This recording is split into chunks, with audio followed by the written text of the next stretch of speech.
رمضان صرف بھوکا پیاسا رہنے کا نام نہیں بلکہ یہ انسان کے اندر چھپی ہوئی حقیقت کو بیدار کرنے کا مہینہ ہے۔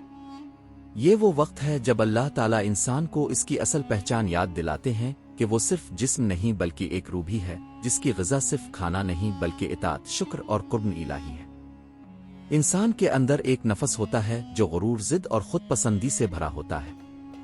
تاریخ گواہ ہے کہ آگ جسم کو تو جلا دیتی ہے مگر نفس کو نہیں توڑتی، لیکن بھوک نفس کو جھکا دیتی ہے۔ روزہ انسان کے غرور کو توڑتا ہے، اسے عاجزی سکھاتا ہے اور یاد دلاتا ہے کہ اصل طاقت اختیار اور فیصلے اللہ کے ہاتھ میں ہیں۔ انسان محض ایک محتاج بندہ ہے، چاہے کوئی کمزور ہو یا طاقتور، ہر انسان کے اندر ایک چھوٹا سا فرعون موجود ہوتا ہے جو اے میں کہتا ہے۔ رمضان آ کر اس فرعون کو کمزور کر دیتا ہے۔ جب انسان دن بھر بھوکا رہ کر بھی حلال چیز سے رک جاتا ہے تو اسے احساس ہوتا ہے کہ وہ اپنی خواہشات کا غلام نہیں بلکہ اللہ کا فرمانبردار بندہ ہے، اور یہی شعور انسان کو حقیقی مقام دکھاتا ہے۔ رمضان ہمیں یہ سبق بھی دیتا ہے کہ حلال اور حرام کی بنیاد ہماری مرضی نہیں بلکہ اللہ کا حکم ہے۔ پانی جو عام دنوں میں زندگی ہے، روزے میں رک جانا اطاعت کی عملی تربیت بن جاتا ہے۔ یہ اطاعت انسان کے دل میں اللہ کی عظمت بٹھا دیتی ہے اور اسے اپنے رب کے قریب کر دیتی ہے۔ جب امیر انسان بھوک محسوس کرتا ہے تو اسے غریب کی حالت کا حقیقی احساس ہوتا ہے۔ رمضان ایک ایسا پل بن جاتا ہے جو امیر اور غریب کے درمیان موجود فاصلے کو کم کر دیتا ہے۔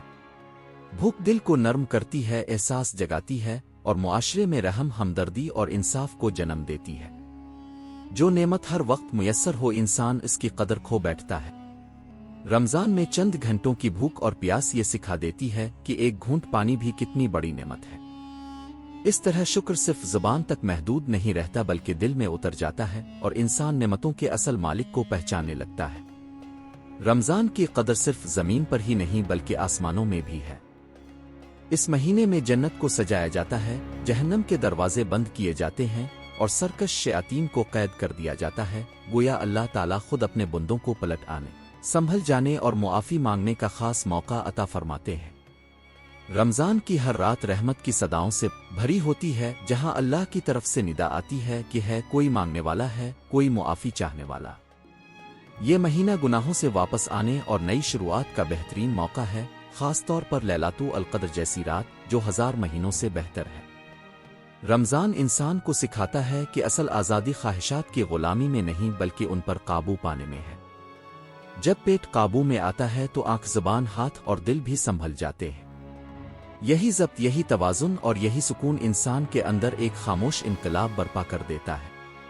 سحری، افطار اور عبادات ایک ہی وقت پر ہونے سے افراد ایک دوسرے سے جڑ جاتے ہیں، بکھرے ہوئے لوگ ایک منظم امت بن جاتے ہیں۔ یہی نظم، اتحاد اور اطاعت اللہ کی خاص رحمت کو اپنی طرف کھینچ لیتی ہے اور دلوں میں بھائی چارہ پیدا کرتی ہے۔ رمضان انسان کو یاد دلاتا ہے کہ اصل دولت دنیا کا مال نہیں بلکہ آخرت کی تیاری ہے۔ دنیا کا مال ہاتھ میں ہونا چاہیے، دل میں نہیں۔ یہی سبق ہمیں اولیاء اور نیک لوگوں کی زندگیوں سے ملتا ہے جو دنیا میں رہ کر بھی دنیا کے اسیر نہیں بنتے۔ یہ مہینہ پردہ ہٹا دیتا ہے اور انسان سمجھ جاتا ہے کہ رزق نہ ڈاکٹر دیتا ہے، نہ نوکری، نہ وقت، بلکہ اصل دینے والا صرف اللہ ہے۔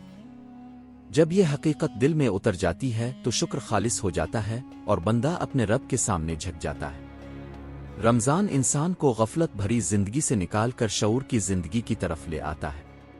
وہ سیکھتا ہے کہ ہر عمل سوچ سمجھ کر کرنا ہے، کیونکہ وہ صرف ایک جسم نہیں بلکہ ایک ذمہ دار روح بھی ہے، جسے ایک دن اپنے رب کے سامنے جواب دینا ہے۔ رمضان ہمیں بدلنے آتا ہے، صرف بھوکا رکھنے نہیں۔ جو اس مہینے کو سمجھ لیتا ہے وہ خود کو پہچان لیتا ہے، اور جو خود کو پہچان لے وہ اپنے رب کو پا لیتا ہے۔